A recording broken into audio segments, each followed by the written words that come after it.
parole aux associations.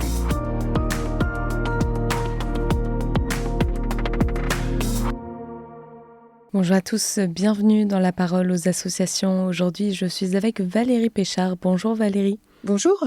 Alors Valérie, vous dirigez le pôle international de l'Ordre de Malte France et à ce titre, vous accompagnez de nombreux programmes de soins pour la mère et l'enfant sur le continent africain. Un de ces programmes lutte spécifiquement contre les fistules obstétricales. Alors qu'est-ce qu'il y a derrière ce nom un peu compliqué et comment faites-vous pour aider les femmes qui en souffrent ? Oui, en effet, la fistule obstétricale est une pathologie assez méconnue, mais aux conséquences dramatiques pour les femmes qui en souffrent. En fait, c'est une lésion qui résulte d'un accouchement long et difficile et qui donne lieu à de l'incontinence. Donc, au-delà de la souffrance physique qu'elle engendre, cette condition mène souvent à une exclusion sociale de ces femmes et à une grande détresse psychologique. L'Ordre de Malte France est engagé depuis de nombreuses années dans la lutte contre cette maladie, en développant des programmes de soins adaptés.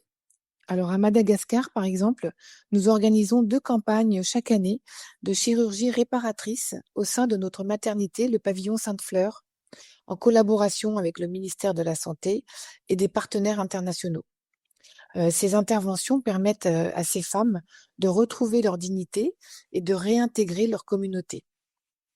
En République de Côte d'Ivoire, ce sont 275 femmes atteintes de fistules obstétricales qui ont été opérées en fait dans l'hôpital Saint-Jean-Baptiste en 2024.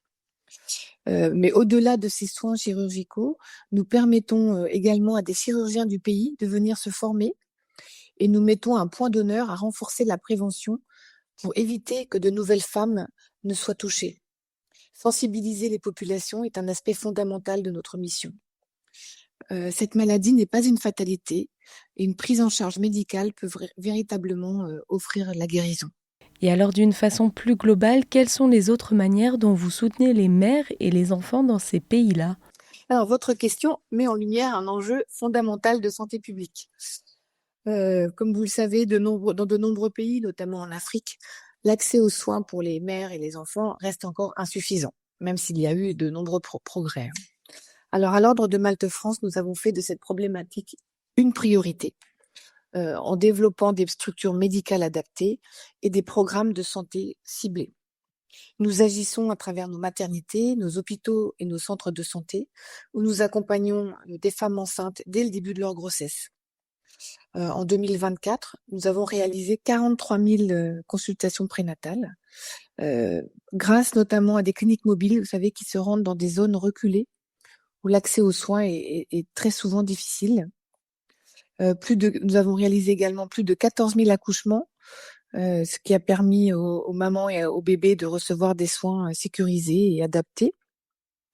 Et notre engagement ne s'arrête pas là. Au-delà du suivi des grossesses, nous mettons en place des actions pour réduire la mortalité maternelle et infantile. Vous savez, nous mourons encore lorsque nous donnons naissance à un enfant. Nous avons aussi des unités de néonatologie pour offrir des soins aux prématurés et nous participons à la lutte contre la malnutrition des enfants. Nos équipes médicales travaillent aussi sur des chirurgies spécialisées, notamment en orthopédiatrie au Sénégal. Nous croyons fermement que la sensibilisation et la formation sont des clés essentielles pour un changement durable. Donc nous investissons dans la formation du personnel médical local. Nous améliorons également les infrastructures de santé dans lesquelles nous sommes, afin de construire un avenir où chaque mère et chaque enfant pourra bénéficier de soins de qualité. Eh bien, merci Valérie pour ce partage et je rappelle qu'on peut avoir plus d'informations sur le site internet ordredemaltefrance.org. Je vous souhaite une très belle journée sur KTO Radio.